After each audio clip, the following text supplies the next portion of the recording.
Olá, pessoal. Boa tarde a todos. Boa tarde, não, boa noite, né? Estamos começando aqui o nosso webinário sobre Mindset Digital, com a presença do Super Guga Stocco. Guga, obrigado aí pela sua presença.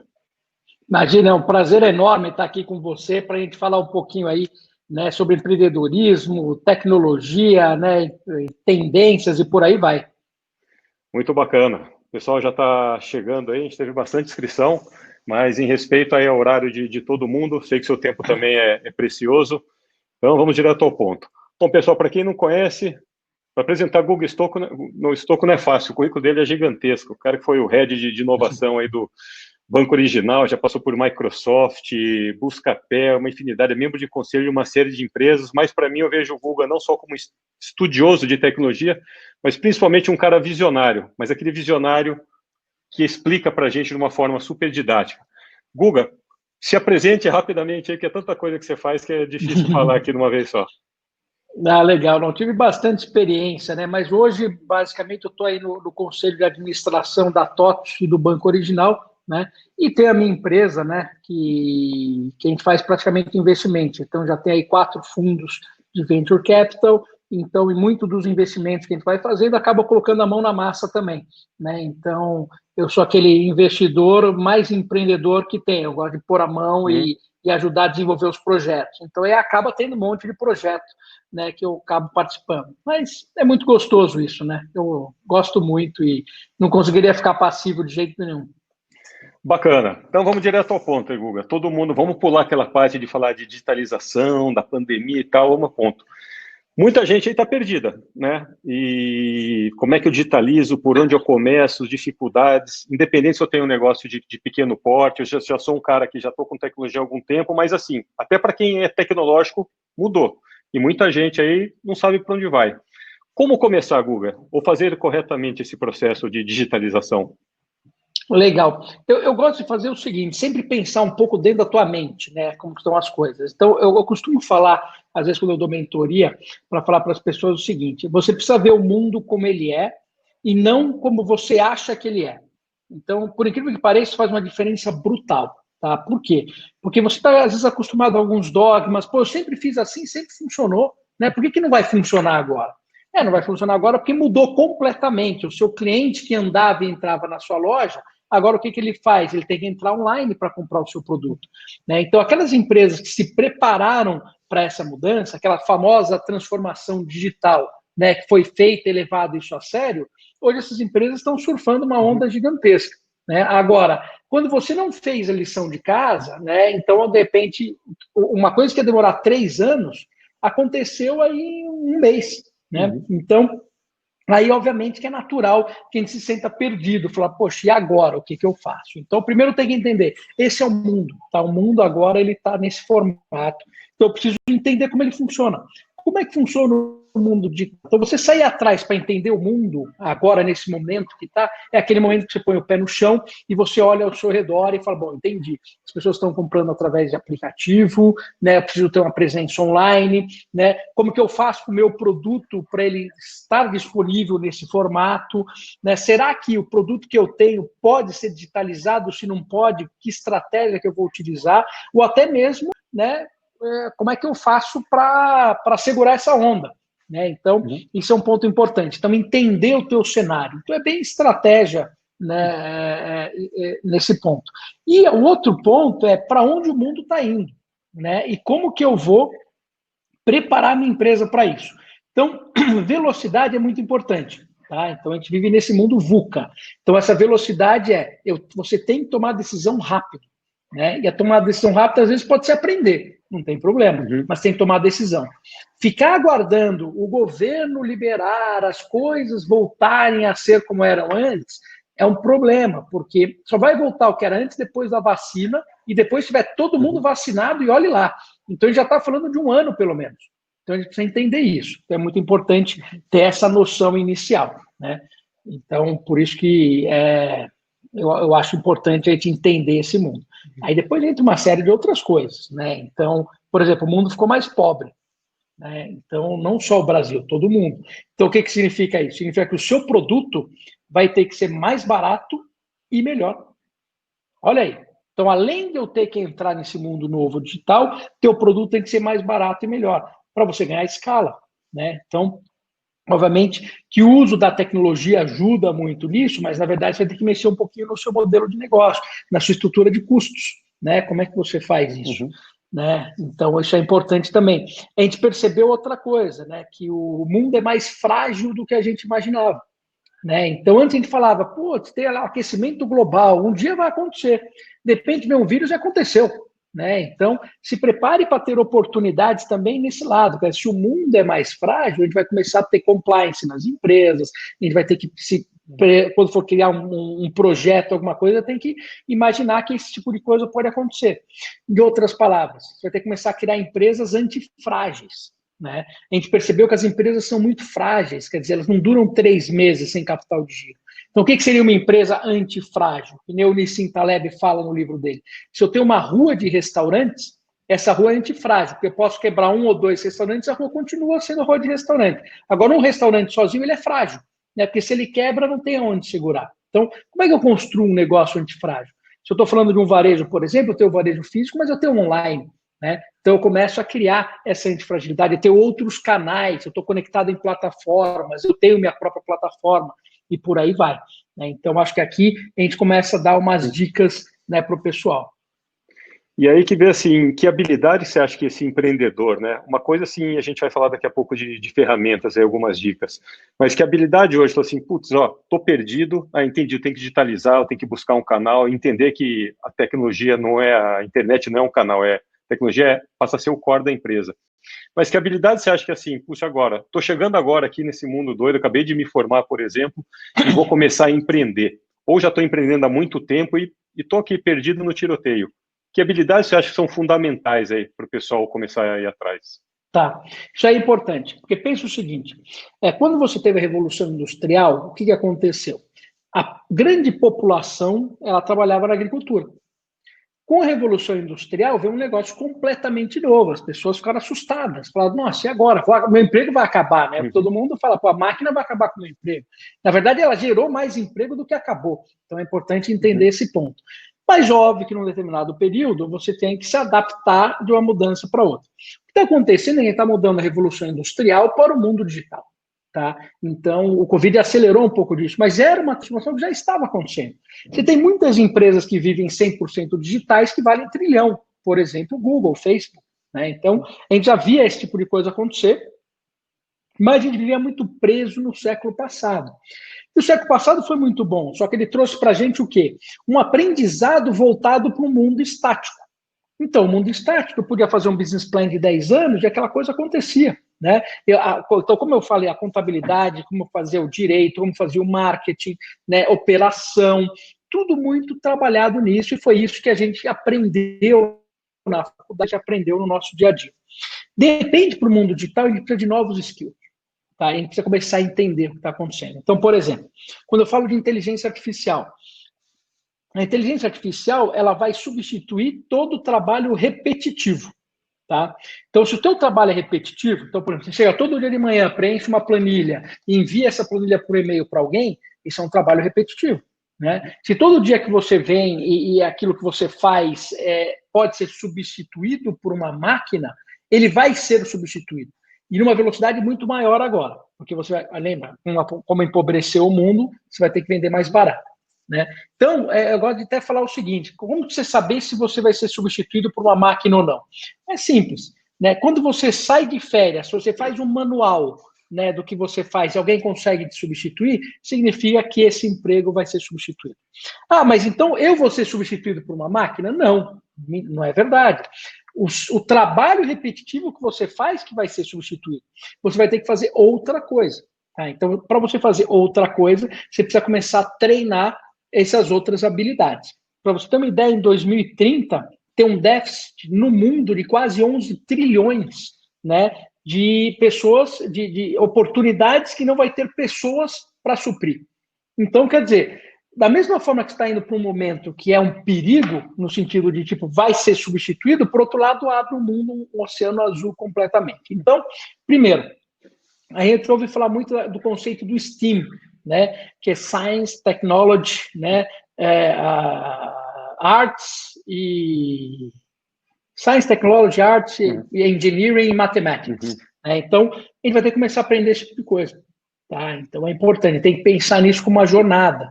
Então, mas eu não quero aprender a programar. Não, você vai ter que aprender. Não é que você vai ter que aprender a programar, você tem que entender como isso funciona. Né? Para você liderar um time, você tem que aprender como funciona, para você aplicar no seu negócio. Né? Você tem que entender, para aprender inteligência artificial, exige estatística, matemática, programação e o teu conhecimento que você tem hoje. Então, você tem que misturar tudo isso. Né? Então, esse é um ponto. Segundo ponto, o conhecimento que a gente teve no século passado foi um conhecimento muito específico. Então, eu fazia direito, depois eu fazia uma pós-graduação, mestrado, doutorado, pós-doutorado, e era o melhor cara, super especialista, né? Super especialista. Aí o que acontece? Vem uma inteligência artificial e consegue ler toda a jurisprudência, traz e faz uma análise toda para você. Em outras palavras, um estagiário passa a fazer o trabalho que você fazia de especialista. É um risco. Né? Então, o que você tem que fazer? Começar a aprender de forma lateral. Então, por exemplo, eu sou um biólogo, tá? E aprendi muito. Chega uma hora que você não tem mais emprego, né? Ou você não consegue subir mais. Ou você é um engenheiro da computação, é a mesma coisa. Chega uma hora que é tanta gente ali no que você faz, que também você não consegue crescer mais. Né? Quando eu cruzo as duas matérias, o que acontece? Eu tenho engenharia genética. Um engenheiro genético não é biólogo, o engenheiro genético não é ciência da computação, ele tem as duas coisas. E o engenheiro genético vai ter emprego pelo resto, entendeu? Porque não tem esse tipo de conhecimento. Então, você aprender de forma lateral e cruzar o conhecimento, cara, é uma oportunidade de ouro, né? Então, se você é um marqueteiro, por exemplo, e aprende inteligência artificial e você cruza isso, você vai fazer umas análises de marketing fantásticas, né? Se você, por exemplo, conhece economia e psicologia, você cruza, você tem behavior economics, né? Que é a bola da vez na economia. E por aí vai. Então, uma sugestão que eu dou também é você cruzar essas matérias todas que você cria coisas novas. Mas vamos lá, a gente está falando de habilidades aí que o empreendedor precisa ter e a gente vive nesses dilemas, né? Até agora, pega uma nova geração, faço faculdade ou não faço faculdade? Que eu vou estudar, o exemplo que você deu, advogado, vou estudar 4 anos, 5 anos, vou me formar e depois eu vou ter que fazer um mestrado, doutorado, mas de repente isso daí não serve mais, porque vem inteligência artificial, como você falou, um estagiário, que tem jurisprudência, pega todos os casos do mundo todo e vai dar um veredito muito melhor, vai te ajudar a montar isso daí. Então, se a gente já tem uma dificuldade hoje em saber se vale a pena ir para a universidade, né? Como é que eu falo assim, só ciências não adianta, você tem que ir para exatas, você tem que ir para humanas, biologia. Então, assim, a gente pegava essas 3 principais matrizes que tinha de educação e não tem nenhuma faculdade, assim, preocupada no primeiro momento, ensinando ou mostrando isso daí. O que você falou é muito importante, a gente precisa aprender lateralmente. Mas, malemar, a gente consegue dar tempo de aprender numa única linha, porque a gente foi ensinado a se tornar especialista. A gente vem com essa mentalidade do século passado, que o meu avô fez, meu pai fez, eu fiz e passei para o meu filho. Como que você vê essa educação daqui para frente? Tem que ser um aprendizado rápido, lateral, e poucas escolas. Você começa a ter umas iniciativas aqui, mas como é que a gente resolve esse problema da educação que vai gerar essa habilidade para o empreendedor? Olha, pergunta muito boa, que a gente não tem necessariamente as respostas. Por quê? O mundo está mudando muito rápido. Logo, o teu conhecimento tem que mudar junto. Tá? Então, eu diria o seguinte, a gente precisa abraçar o lifelong learning. Tá? Uma vez aconteceu uma coisa comigo muito interessante. Eu dei uma palestra, saí da palestra, veio uma moça falar comigo e ela falou, olha, eu faço mídias sociais, sou marqueteiro, tal, mas as pessoas não me contratam mais. E eu descobri por quê. Eu falei, por que ela descontrata? Ela falou, porque eu sou velha. Né? Eu falei, poxa, você é velha? Eu falei, quantos anos você tem? Dela, 42. Eu falei, poxa, eu tenho 46, então você está velha, o que aconteceu comigo? Né? Eu estou caquético, é isso? Mas daí eu perguntei para ela, quando foi a última vez que você estudou? Né? Ela falou, não, fiz faculdade e tal, há 20 anos atrás. Né? E então, se você só estudou há 20 anos atrás, aquele conhecimento não serve para hoje. Então, você está velha, no sentido do conhecimento. Então, a gente vai ter que abraçar o lifelong learning. Então, a gente tem que aprender na mesma velocidade que as necessidades do mercado trazem o conhecimento para a gente. Então, o conhecimento tradicional de faculdade, vou lá, passo 4 anos, faço pós-graduação, etc., tem um lado positivo, tá? Que é para você montar suas bases, só que dependendo da faculdade que você fizer, não vai servir muita coisa. tá? Você vai ter que estar aprendendo constantemente. Agora tem um ponto positivo. A quantidade de conteúdo online muito, muito bom que tem é fantástico, tá?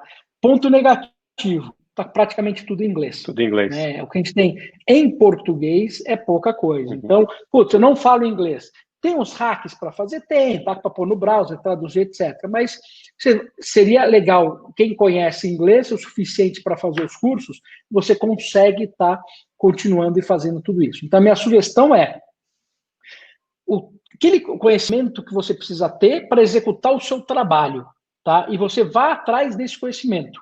E tem que ser o mais multidisciplinar possível, tá? Aí você consegue fazer, que é o que eu faço, por exemplo. Eu sou um cara que tem um conhecimento de finanças, marketing, tecnologia, etc., mas não tive uma formação que me ensinou tudo isso. Eu fui aprendendo, né, conforme a necessidade. Né? Então, ensino baseado por projeto, normalmente, é a bola da vez. Se a gente pegar nos Estados Unidos, pegar tem um modelo que tem aqui no Brasil também, que é o Montessori. Se você pegar o Elon Musk, por exemplo, se formou um modelo de Montessori, que é o quê? Você te ensina e você aplica aquilo que você aprendeu já na hora. Né? O Sergey Brin, lá do Google, também fez isso, né? Todos eles. Então, eu diria que, assim, tem que misturar o conteúdo com o teórico com o prático, multidisciplinar, pegar online a maior parte possível, e se você for fazer uma faculdade, tenta aprender o básico, muito bem aprendido. Então, você vai fazer uma engenharia ou psicologia, coisas que te ensinam o básico. Por exemplo, uma faculdade de marketing, que você vai aprender quando você terminar a faculdade já é outra coisa. Tá? Vai te exigir um conhecimento de matemática, de repente, para você fazer, por exemplo, análise de ROI, que você não vai ter. Né? Então, a gente tem que tomar um pouco de cuidado, por exemplo, com isso.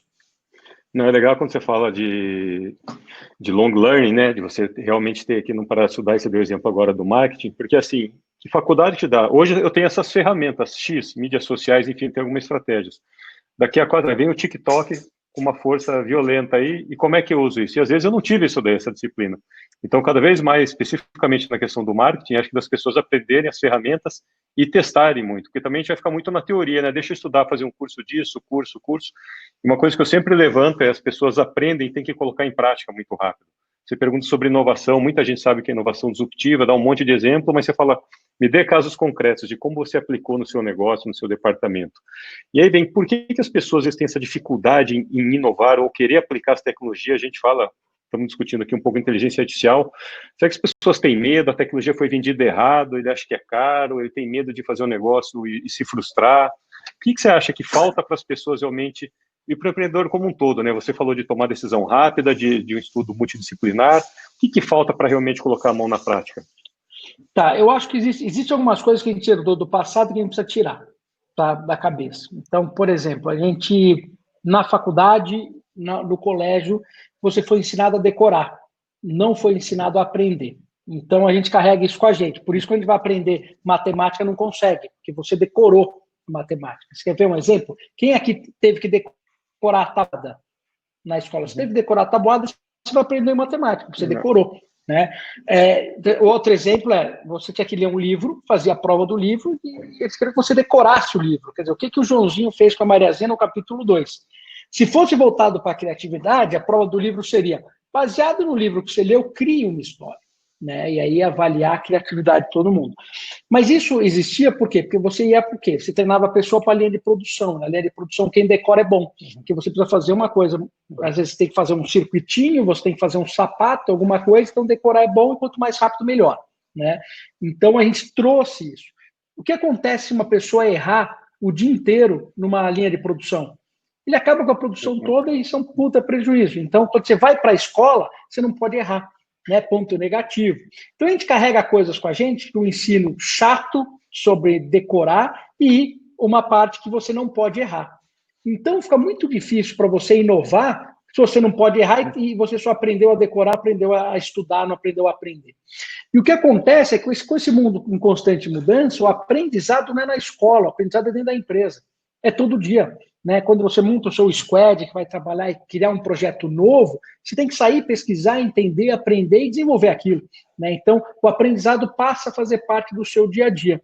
É um aprendizado que você faz e aplica. Né? Erra, quando você erra, você entende qual é o próximo caminho. Você conserta e próximo, conserta e próximo, conserta e próximo e vai indo. Ninguém cria um projeto que é sucesso do dia para a noite. Isso é impossível. Você cria um projeto que vai te trazer insights para você melhorar ele constantemente. Então, está sempre evoluindo. Então, se você é um empreendedor hoje, você vai abrir um café, por exemplo, né? Não adianta você achar, vou pensar em todo o café e vou abrir o café e de repente vai explodir. Não. Você vai ter que abrir o café, aí você vai entender que o que as pessoas querem não é necessariamente o café, o açaí, aí você vai começar a pôr o açaí, você vai ver que começou a pegar isso, e aí você vai entender que aquela região que eles querem é mais o natural, vai para o natural, de repente você montou um negócio legal, empacotou, abriu uma franquia e cresceu daquilo. Né? Então, isso foi feito conforme o seu dia a dia. Foi você errando, você não nasce com o plano perfeito, né, para implementar. Né? As pessoas perdem muito tempo nisso, querendo achar a ideia perfeita, pensando em todos os 1 milhão de detalhes que vão ter, e chegar na prática muda totalmente, né? Começar o famoso MVP, testar. Exato. E ir aprimorando. Né? Exato. Mas ainda assim, no sentido de educação, eu gosto muito do modelo da University 42, onde tem o desafio constante. Você acha que é um modelo que realmente todas as escolas deveriam adotar? Porque você fala muito de trabalho em equipe, eu aprendo realmente com a experiência, com o desafio, com o projeto, e também sou obrigado a ensinar os outros, senão eu não me formo, né? Ou seja, não adianta eu ser um cara excelente, excepcional, mas eu sozinho o tempo todo, só cuidando de mim, né? Eu tenho que estar preocupado com quem está fazendo também esse treinamento, esse aprendizado em conjunto, e dar mentoria para todo mundo se formar, né? Porque eu recebo notas. Então, eu acho um modelo super interessante, e eu queria que você falasse um pouco até para as pessoas entenderem para onde que está caminhando a educação, que a gente precisa, a partir de agora, e ser participativo e colaborativo. Sim, isso é muito interessante, porque a University 42, ela fez uma metodologia que funciona muito bem. Funciona muito bem por quê? Porque primeiro que as pessoas entendem, quando você ensina, você aprende mais. Então, ela colocou o ensino no meio do caminho. Então, outra coisa, o gamification, né? O que é um game? Quando você vai lá, joga um joguinho, passa a primeira fase, depois você passa a segunda, morre. Você volta para a primeira, né? Faz a primeira de novo, a segunda, a terceira, morre, volta de novo. A primeira, a segunda, a terceira, e aí vai indo. Então, quando você pega o ensino tradicional, você termina lá, por exemplo, uma faculdade ou a escola, então você tirou 6, né, na média. Então, eu tirei 6, você tirou 10. Em outras palavras, formou 2 pessoas diferentes, uma que sabe mais que a outra. Mas quando eu estou fazendo um jogo, a diferença, quando você termina o jogo, se você terminou o jogo em 1 mês, eu terminei em 1 ano, nós dois, quando se a gente jogar o jogo de novo, a gente vai terminar os 2 em 15 minutos. Porque então, a gente adquiriu o conhecimento, né? 100% do conhecimento. Então, o que muda é mais o tempo e não o conhecimento. Então, por exemplo, o University 42 falar 42 fases, então tem uma série de fases que você vai fazer, né? A fase, você tem um ensino que você vai aprender, tem um desafio no final, que nem num jogo, que você não consegue fazer sozinho, eu preciso da sua ajuda, você me ajuda, então você me ensina, né? E aí vai indo, aí eu voto, todo mundo vota em todo mundo. Então, a gente cria um ciclo vicioso para caminhar essas 42 fases, que você pode fazer isso em 3 anos ou em 5 anos, né? Então, você tem uma flexibilidade para fazer esse negócio. Mas o mais legal de tudo isso é que você termina com 100% do conhecimento, né? Então, esse modelo, imagina esse modelo de produção e coloca uma escola dessa, por exemplo, em todas as comunidades do Brasil. Então, toda a comunidade vai ter uma escola desse sentido. Sabe o que ia acontecer daqui a 3, 4 anos? O Brasil ia estar exportando software, entendeu? Porque as pessoas iam absorver um conhecimento de primeira e com custo muito, muito baixo, né? Porque ele é uma plataforma, ele não exige professores. Imagina se eu vou colocar 150 escolas dessas, quantos professores eu teria que treinar e colocar, né? Se fosse um ensino tradicional. Nesse ensino, não, porque um ensina o outro, eu preciso só dos monitores, que é muito mais fácil de encontrar. Então, por isso que eu digo, existe solução. Né? A gente tem solução para praticamente todos os problemas que a gente tem para enfrentar. Só que exige que a gente dê um passo para trás, entenda como funciona e aplique tudo isso.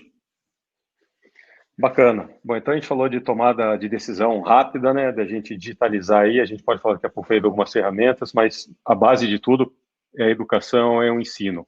E o que você vê hoje, depois de tudo isso que está acontecendo, a gente fala que tem que digitalizar, que oportunidade você vê no mercado? Se eu fosse começar a empreender agora, vamos supor, você, Guga, vou te chamar, vamos montar uma startup, né? E tem um monte de gente que está nos escutando aqui, está com esse dilema, né? Se vou pivotar o meu negócio, eu vou começar do zero. A gente vê hoje em jornais que a maioria das pessoas vão ter que empreender de novo por necessidade, não por oportunidade, né? Porque toda vez que bate a crise, a gente corre atrás da necessidade. Quais áreas que você acha? Por onde você começaria? Olha, isso é muito legal. Eu começaria pelo seguinte: vamos pensar no básico aqui. Você tem aquele negócio que é a curva de adoção, né? Uhum. Então, você cria um produto, então vão os early adopters primeiro, depois entra, né, os inovadores, depois aquelas pessoas que vêm depois e por aí vai. Então, vou dar um exemplo. Um aplicativo de comida, pedir comida, um iFood, um Rappi, um Uber Eats, não importa. Por exemplo, eu usava muito pouco o aplicativo de comida, tá? Mas usava. Eu tinha meu cartão de crédito lá dentro, ele funcionava de vez em quando, eu usava. Então, eu estava meio que tardio aqui, estava lá em cima na curva Uhum. de aprendizagem. Minha mãe, por exemplo, nunca tinha usado. Então, ela estava lá atrás. Então, se a gente pegar um momento normal, eu ia usar isso daqui 2 anos, minha mãe usar daqui 3, 4 anos. Né? Porque ele segue aquela curva de Uhum. adoção, então as pessoas vão vindo para cá. De repente, ficou tudo digital. Né? Quer dizer, o mundo não pode sair mais. Eu fui obrigado a usar. Quando eu fui obrigado a usar, o que aconteceu? Eu que estava aqui na ponta da pirâmide, achatou. Minha mãe foi obrigada a usar, achatou. Então, em vez de eu ter uma curvinha assim, eu passo a curva assim, ó. Em outras palavras, aquilo que demoraria 4 anos de ter aquele produto que demoraria 4 anos para ter uma adoção, ele teve uma adoção em 3 meses. E isso é único no mundo que a Uhum. gente está vivendo agora, é uma oportunidade de ouro. Porque, por exemplo, se você pega vou dar um exemplo bobo, mas se você pega um aplicativo desses, né, o restaurante depende muito dele. Né? E ele tem que deixar tipo 30% da venda para um aplicativo Uhum. desse. Então, se você montou um aplicativo desse hoje, que você paga uma assinatura, o restaurante paga uma assinatura e não uma Uhum. porcentagem, por exemplo, e todos eles iam te ouvir, iam te atender, e Uhum. você ia ter uma adoção dos restaurantes muito grande, que é a questão do ovo ou da galinha, e depois você pode trabalhar Uhum. no marketing para trazer o cliente.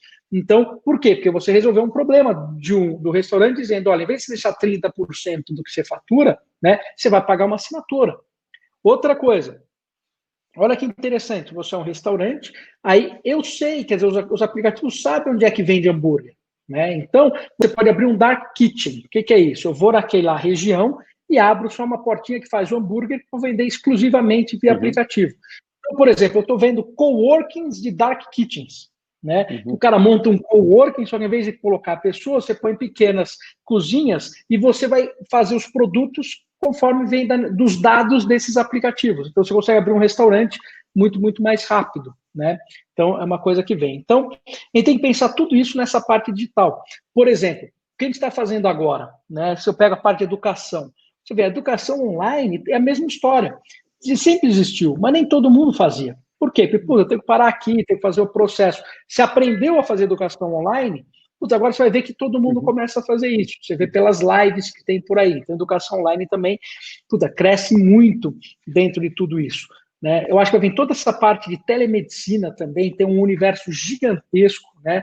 Por quê? Porque foi aprovado agora para você poder fazer a telemedicina, então, quer dizer, eu posso criar aplicativos, soluções, né, para melhorar a Uhum. vida das pessoas, elas serem de forma remota, então eu sou um psicólogo, dá para eu criar um formato, né, para fazer isso. Eu acho que, assim, como você mesmo disse, vai ter muito empreendedor, então você poder unir esses empreendedores, você ter plataformas de freelancers, né, você ter plataformas que as pessoas possam se conectar, também outra grande oportunidade. A gente tem que entender, e aí eu gosto de citar o Elon Musk, que ele fala isso muito bem, né, que ele fala do first principle. O que é o first principle? Você decupa a ideia ou o produto até a menor partícula que você consegue e reconstrói tudo de novo. Porque existe muito legado no meio do caminho. Então, ele fez isso com um foguete, que custava uma fortuna. Quando ele decupou tudo Uhum. e reconstruiu de novo, o foguete custava 2%, entendeu? Do valor que era comercializado por Uhum. aí. Isso serve para tudo.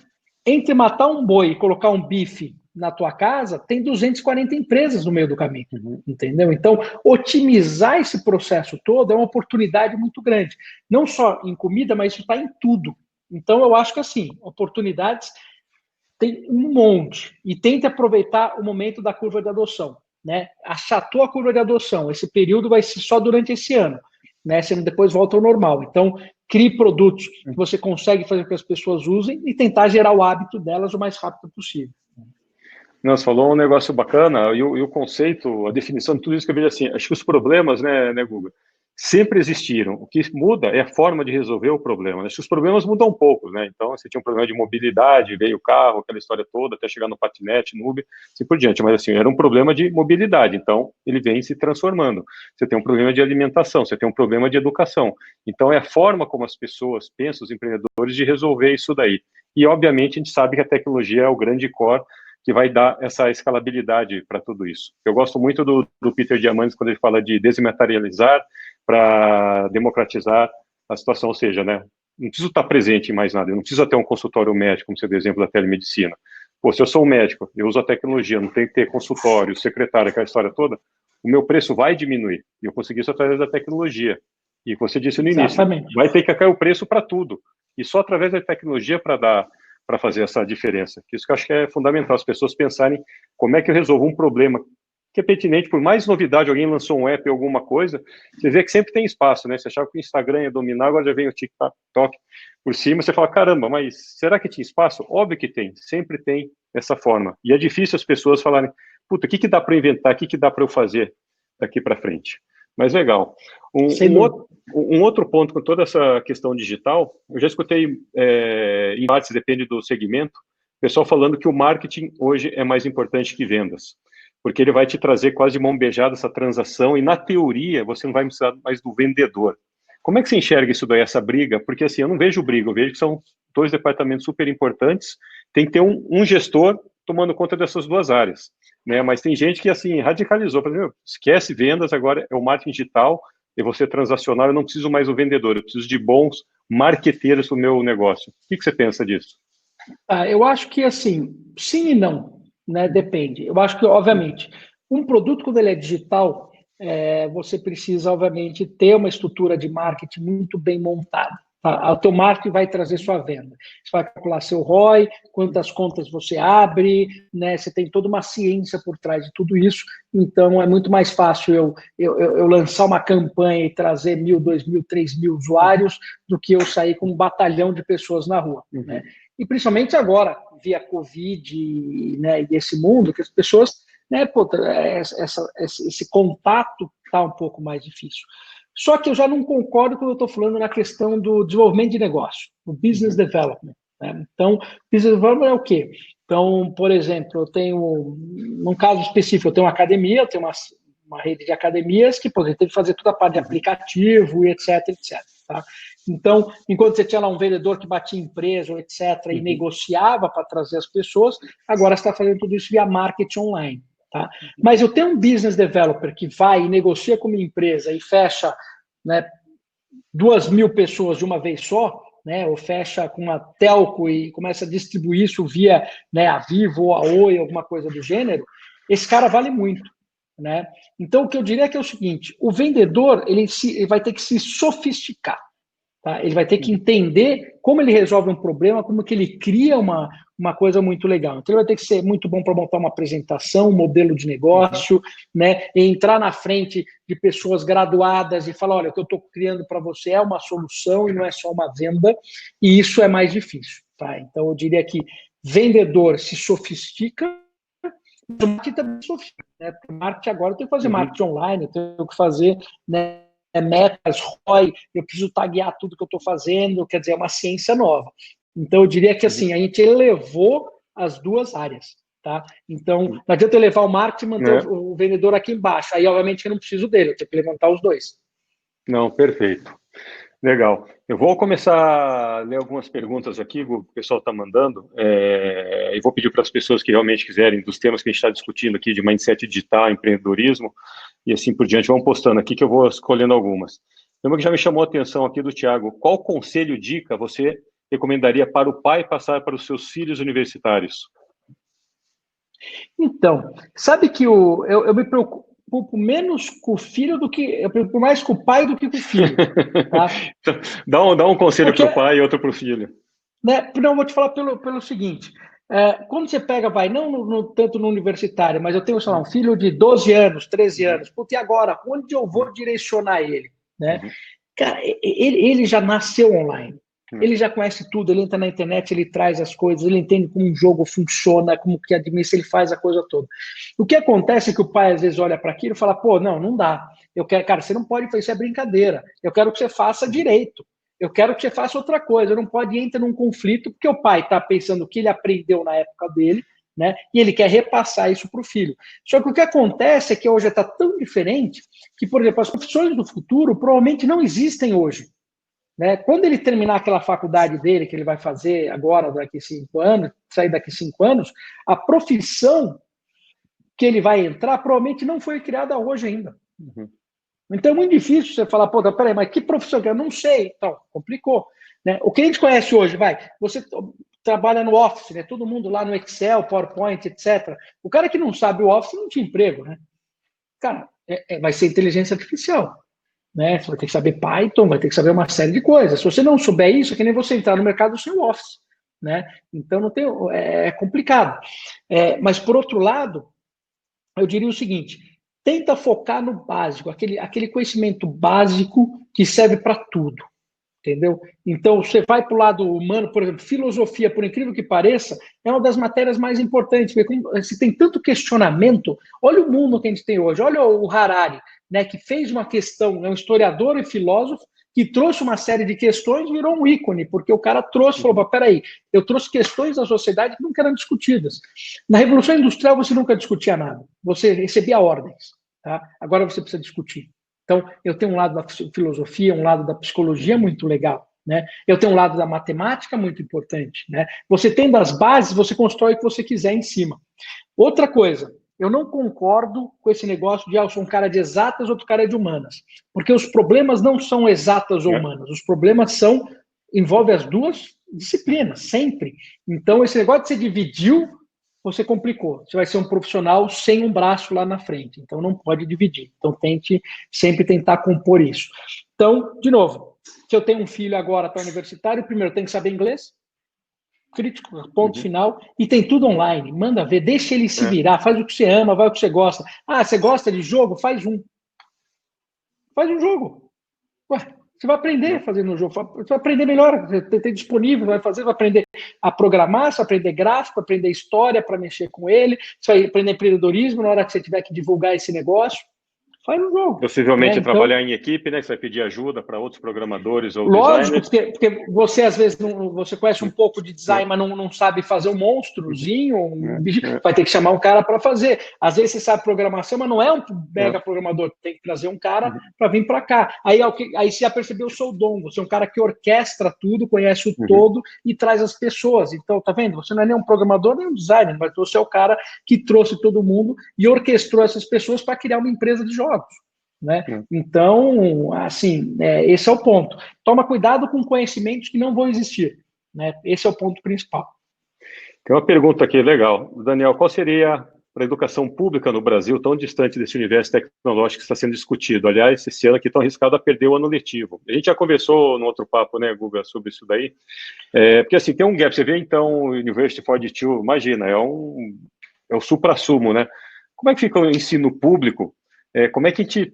Porque esse gap dá a impressão que, em vez de diminuir através da tecnologia, parece que está cada vez aumentando, né? Você tem, assim, as escolas se preparando e movendo mais rápido e trazendo esses modelos, essas metodologias que funcionam, e você tem o ensino público ficando cada vez mais distante. Como o Daniel mencionou aqui, perdeu o ano. Como é que fica isso daí? Como é que é a sua visão para a gente ver? E encaixando a segunda pergunta, você vê alguma oportunidade em cima dessa educação pública? Sim, há muita oportunidade. Porque é o seguinte, o ensino ele está muito antiquado. O ensino está do século passado. Então, o ensino desse século, ainda mais com essa necessidade e velocidade que o mundo está, é uma puta oportunidade. Então, eu diria para tudo. Então, trabalhar com ensino é uma oportunidade. E você vê, o que o University 42 fez, cara, foi metodologia. Não foi investimentos absurdos, gigantes, até que custa zero. Você vai estudar aqui em São Paulo, você vai lá na Vila Madalena, se você passar no Piscine, né, que é onde conta todo mundo, você faz ela a zero de custo. Né? Por quê? Porque são as empresas que pagam, mantêm a University 42, por quê? Porque ela sabe que lá vai sair uma pessoa que sabe fazer aquele trabalho. Então, isso é muito bom. E não falta dinheiro para investir nisso, faltam bons projetos. Então, por exemplo, está faltando alguém que crie uma metodologia dessa e ofereça isso para as escolas públicas. Né? Fazer com que a pessoa que entra na escola pública saia com 100% do conhecimento. Entendeu? Então, a metodologia já existe, já está aí, ela pode ser aperfeiçoada, óbvio, né? Mas já é bom o suficiente para fazer. Então, é mais uma questão de juntar um grupo de pessoas e fazer isso acontecer. Tá? Não tem impedimentos caríssimos, né? Como, por exemplo, se a gente não, eu tenho que fazer o saneamento no Brasil inteiro. Isso custa uma fortuna, né? Vai gastar muito dinheiro. A educação, não. A educação dá para fazer isso com metodologias como, por exemplo, o University 42, e dá para orquestrar também as empresas para ajudarem a bancar isso, né? Então, sim, tem oportunidade. Agora, tem oportunidade na pública e em qualquer outro lugar, né? Eu diria que, assim, uma das pessoas que está faltando ter nas empresas é o Chief Learning Officer. Quem que é o Chief Learning Officer? Pô, eu quero, a minha empresa precisa chegar lá em 2025 nesse patamar. Eu tenho todos os skills aqui dentro? Não. Quem que eu tenho que contratar e quem que eu tenho que treinar? E como que eu vou treinar e contratar essas pessoas? Porque hoje a gente deixa o quê? O aprendizado na mão de cada um. Eu tenho 2.000 funcionários, cada um aprende o que quer, né? Eu preciso orquestrar tudo isso. Não, preciso ter as pessoas seguindo esse processo. Quem vai fazer isso? É um Chief Learning Officer, que não existe hoje. Não existe por quê? Porque se uma empresa pensa nisso, ela pensa, não, isso aqui é custo. Aí ela vai entender que não, isso é investimento. Quando ela entender que isso é investimento, vai começar a ter Chief Learning Officer em tudo quanto é lugar, e você, no seu trabalho, também vai estudar. Porque lifelong learning significa que você tem que estudar eternamente. Então, aquela empresa que oferece isso para o seu funcionário, como o Google faz isso, como o Facebook faz isso hoje, vai ser uma empresa mais atrativa para atrair talentos, e vai ser uma empresa também que vai conseguir estar muito mais adaptável nesse mundo novo. Bacana. E aqui da Helena Ribeiro, como o RH pode sensibilizar as equipes para essas mudanças de mindset na velocidade que precisamos? É um pouco do início do nosso papo, né? Como é que eu digitalizo a mente de todo mundo aí? É que é o seguinte, de novo, o RH sempre tem um desafio. O RH é considerado custo, entendeu? O RH tem que ser considerado investimento. Então, a sugestão que eu dou para os heads de RH é conseguir trazer a visão de que não, investir, pessoas é investimento. O Google faz isso. O Google tem pessoas aqui, tem recrutadores aqui na USP para pegar o cara que acaba de ter um PhD para já contratar ele e levar ele para lá, né? Imagina o seguinte, se eu tivesse uma empresa aqui no Brasil e tivesse lá no Zimbábue um recrutador para pegar um talento, entendeu? Quer dizer, olha quanto eles levam a sério esse negócio. Então, enquanto RH for custo, tudo que você fizer vai ser um problema. Quando o RH passa a ser investimento, visto como investimento, aí você tem mais cartas e um ferramental maior para poder trabalhar. Então, eu tentaria trabalhar nesse mindset, mudar a cabeça das pessoas mostrando isso, e é muito fácil. Segue os exemplos de Google, de Facebook, que eles fazem isso muito bem. E mesmo porque o RH agora tem uma oportunidade enorme de recrutar talentos em qualquer lugar do Brasil ou do mundo, né? A gente quebrou uma série de paradigmas. Então, do mesmo jeito que eu, como colaborador, posso escolher que empresa eu quero trabalhar, se tiver os valores, a missão, aquela história toda, e que me dá essa liberdade, que pensa nisso, que vai focar no resultado e não de estar presencial, bater ponto, aquela mentalidade que você sempre fala da Revolução Industrial, que eu tenho que entrar às 9 e sair às 6 da tarde, acabou. Então, olhar muito essa questão dessas oportunidades também de recrutar talento em qualquer lugar, coisa que os Estados Unidos a vida inteira fez muito bem feito, né? De manter, atrair as melhores mentes e ir lá desenvolver as startups. Agora isso daí está disponível para todo mundo. E agora o pessoal trabalhando de casa, quer dizer, o que acontece? Bom e ruim. Bom, você vai ter acesso a talentos que você não tinha acesso antes. Ruim que a competição por dentro vai ser gigante. Sim. Ver como é que atrai. Legal, vamos falar um pouquinho de marketing digital da Rosana. Para iniciar um negócio digital, não sei qual que é o negócio, inicio pelo marketplace ou invisto no meu próprio site? Opa, pulo aqui. Em marketing digital. Se você montar um negócio hoje, cara, mudar sua lojinha física para o online. Pergunta muito boa. Vou te falar por quê. Porque é o seguinte, quando você vai construir um negócio, né, o que significa? Significa que você tem que errar muito, né, para você poder evoluir, para você poder encontrar o teu caminho, teus clientes e por aí vai. Então, você precisa focar muito nos problemas que você precisa resolver, tá? Porque é onde você vai errar e aí você precisa crescer. Então, quando você vai no marketplace, o marketplace já te traz audiência. Tá? Então, você consegue aprender a fazer o marketing no marketplace, colocar os produtos e começar a vender, é importantíssimo. Porque se você conseguir entrar no marketplace e começar a vender no marketplace, significa que você aprendeu a técnica da venda, quem é seu cliente, se o teu produto está a um preço bom e por aí vai. E aí você complica em tentar abrir o seu. Tá? Se você tentar abrir o seu primeiro, o que acontece? Além dos problemas de resolver de venda de cliente, você vai ter que fazer o marketing do teu negócio, vai gastar uma fortuna, vai ter que criar growth hacking, vai ter que criar esquemas diferentes para trazer essa audiência que o marketplace já tem, né? Mas, obviamente, você tem uma margem, a tua margem é maior. Mas se você vê, dependendo de quanto você investir, né, para atrair clientes, né, e você consegue atrair o cliente e não resolve a venda, você perdeu esse dinheiro todo.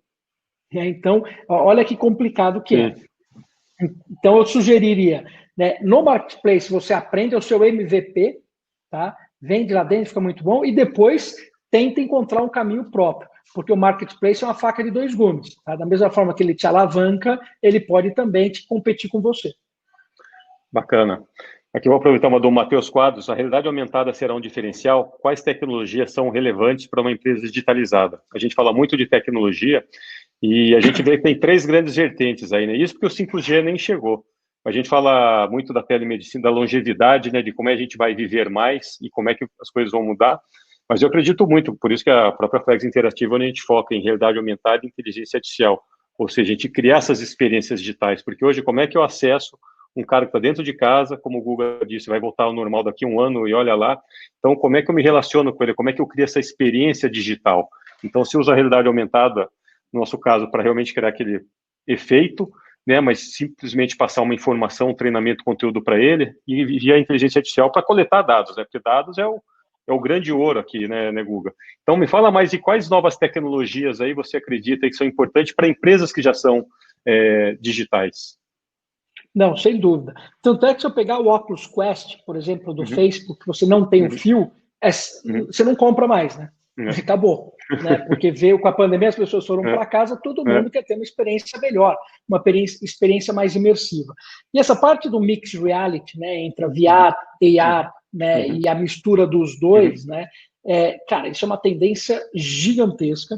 É a próxima interface. Então, você imagina em termos de interface, a gente começou lá com o computador, a gente foi para o celular, depois a gente tem aí a parte de voz entrando com Alexa e tudo mais, e depois vai entrar essa parte de realidade, né, tanto virtual como realidade aumentada.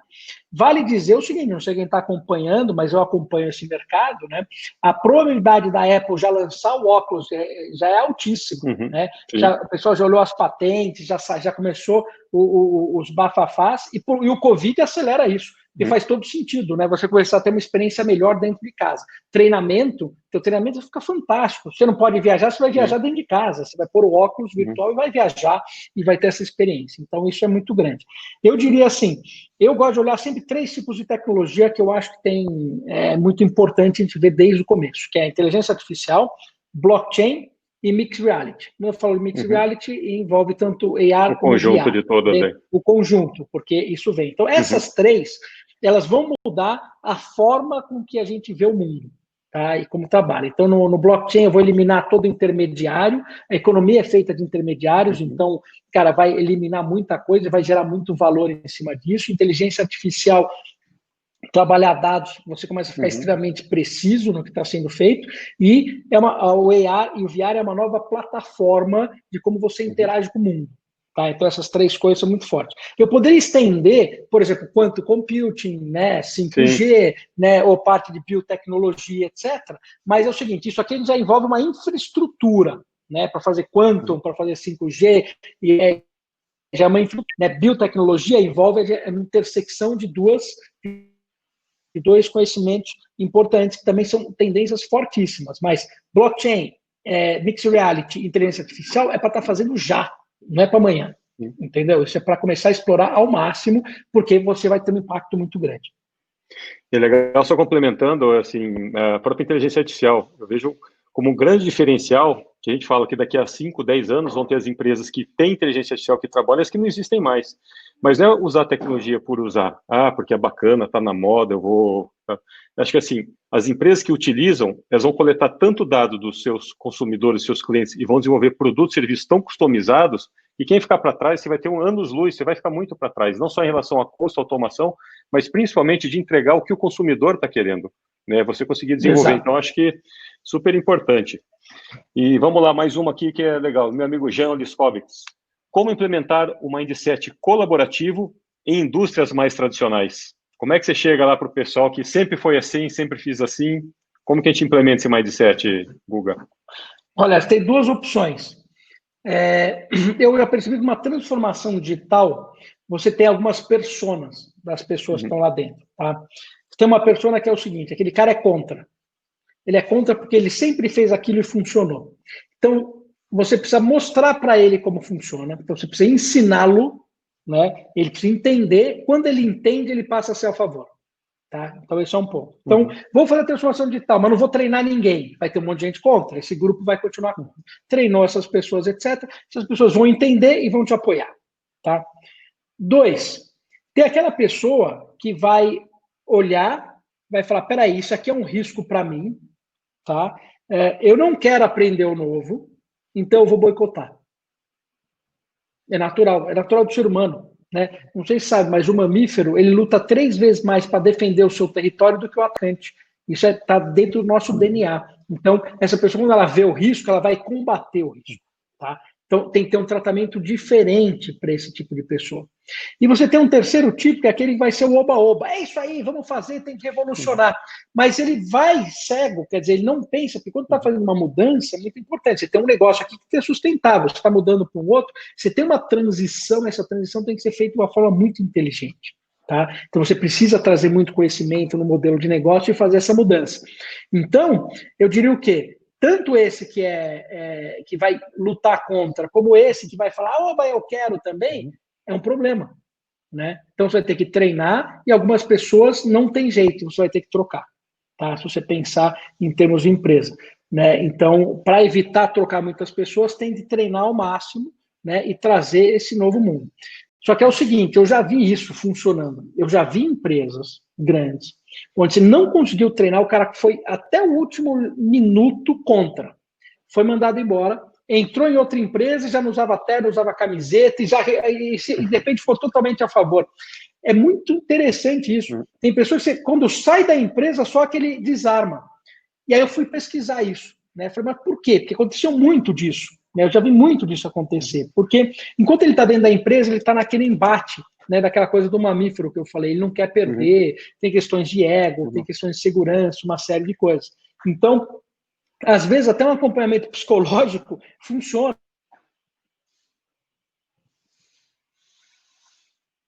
Aberto agora para ver o mundo novo.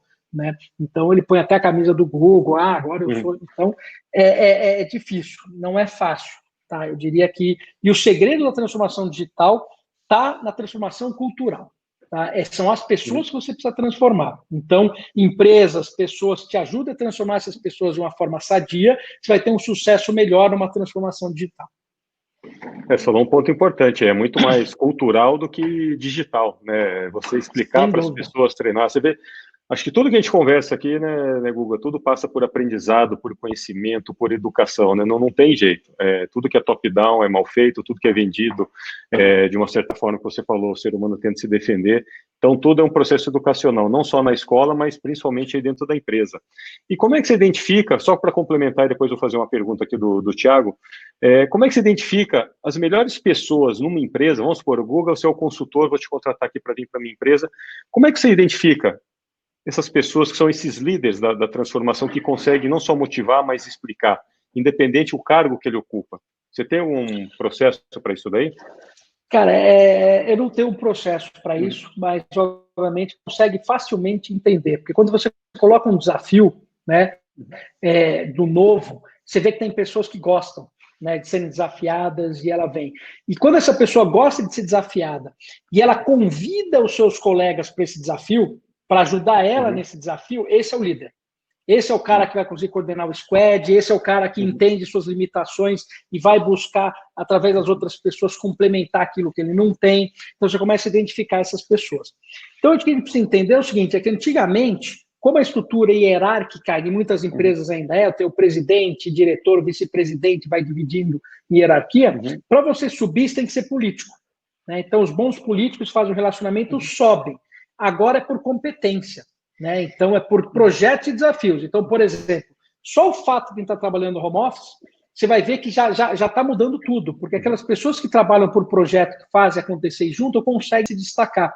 Aquele que vive na política, ele todo dia reclama de um call dizendo, puta, eu não vejo a hora de eu poder sentar touch a touch, olho no olho, tomando um café para discutir isso, porque ele quer usar o que ele aprendeu e que deu certo para ele de subir na hierarquia. Então, esse é um ponto importante.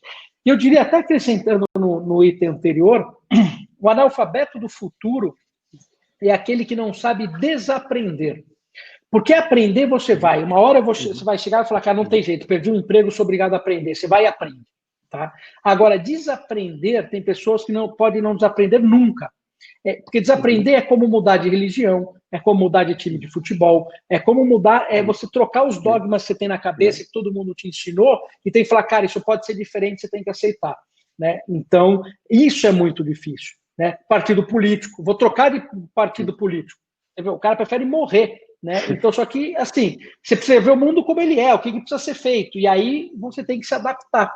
Se você não se adaptar a isso e não adaptar a sua empresa, aí sua empresa quebra, você perde o emprego, né? E por aí vai. Não, bacana, muito bom. Deixa eu aproveitar, voltar aqui do Thiago, a gente volta um pouco para o marketing aqui e vou complementar. Ele fala, e o trabalho para o branding da marca, como se deve fazer nesse momento para se consolidar? Que assim, quando você fala assim, vai todo mundo para o digital, não só para contratar pessoas, mas assim, são todas as marcas brigando pela atenção dos consumidores. Como é que você consolida nesse momento, assim, todo mundo indo online, todo mundo querendo investir em live, em Instagram, em ads, em estratégia, isso, aquilo, mandando, fazendo de tudo. Como você consolida e como você se destaca nesse meio aí? Cara, isso eu acho muito legal. A primeira coisa que a gente precisa entender é entender a diferença de branding e do seu logo, por exemplo. Tá? Porque a gente às vezes confunde isso. Então, por exemplo, se a Nike fizesse um hotel, como é que esse hotel seria?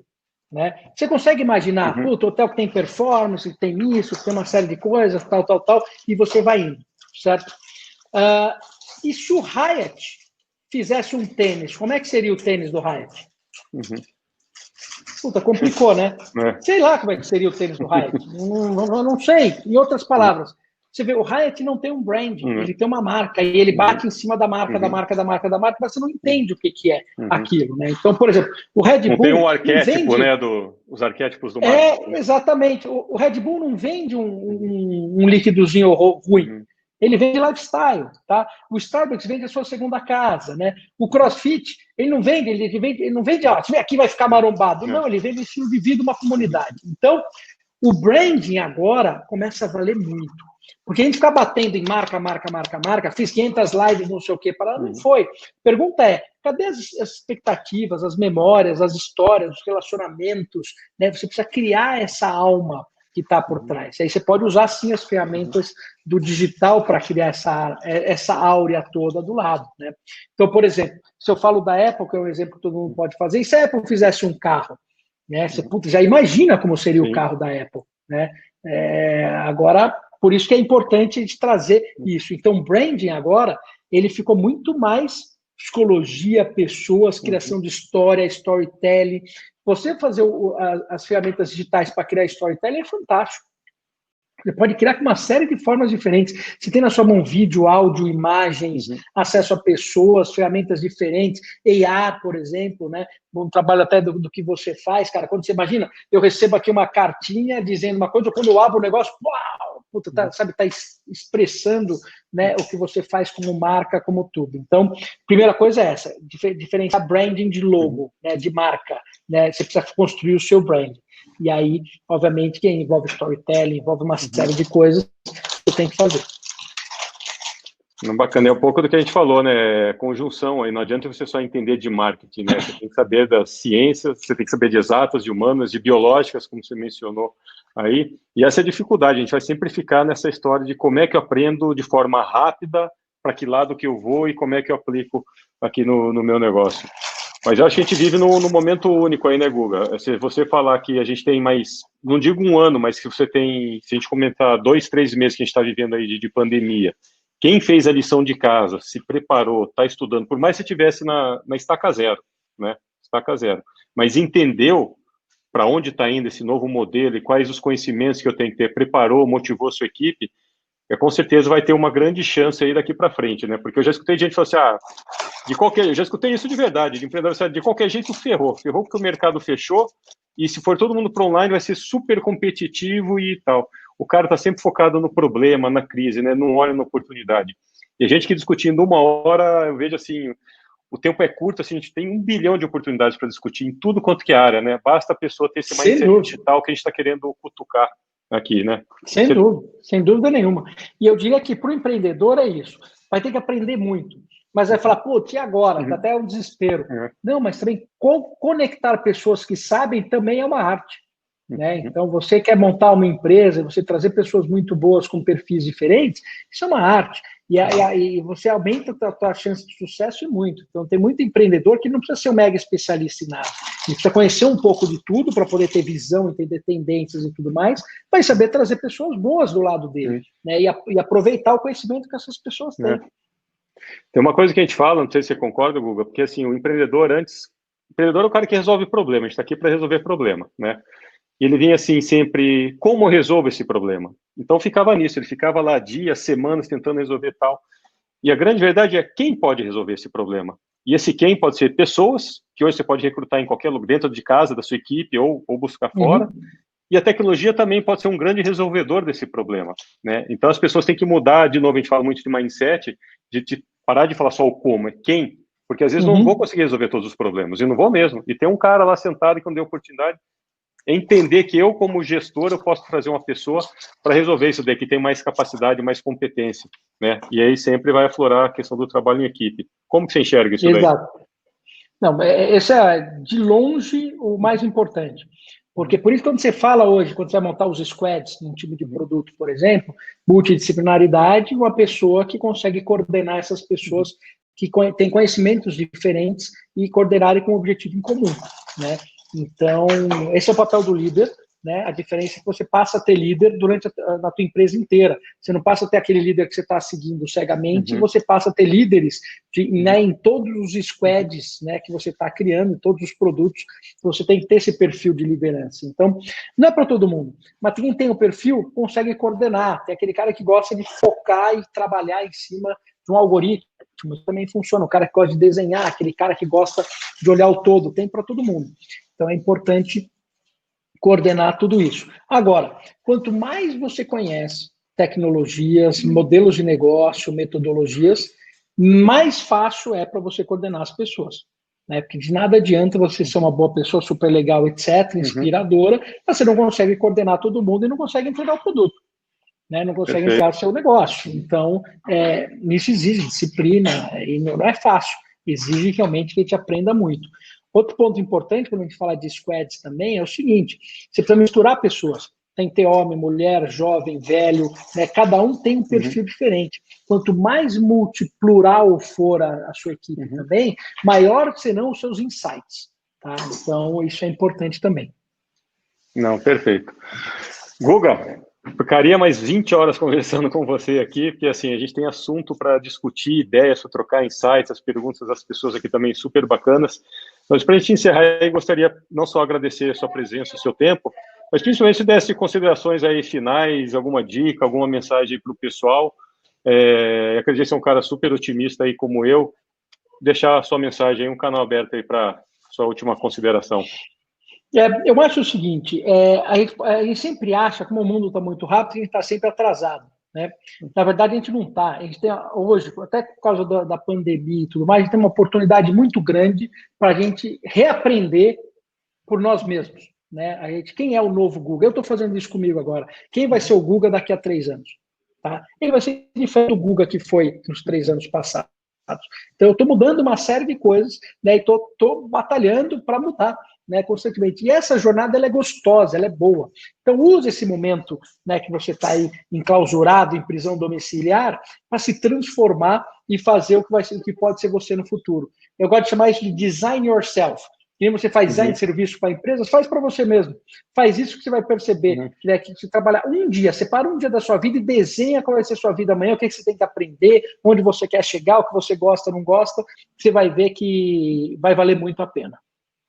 Sensacional. Pega uma folha em branco e se reescreva, né? Se reinvente. E a verdade é essa, não é nada filosófico, utópico. É o momento para se fazer isso daí, né, Guga? A gente nunca teve tanta ferramentas, tempo, momento para pensar e ao mesmo tempo aí de se reinventar, não só como seu negócio, mas principalmente como pessoa, né? O que eu quero aprender, o que eu preciso para chegar. Show de bola, concordo e assino embaixo.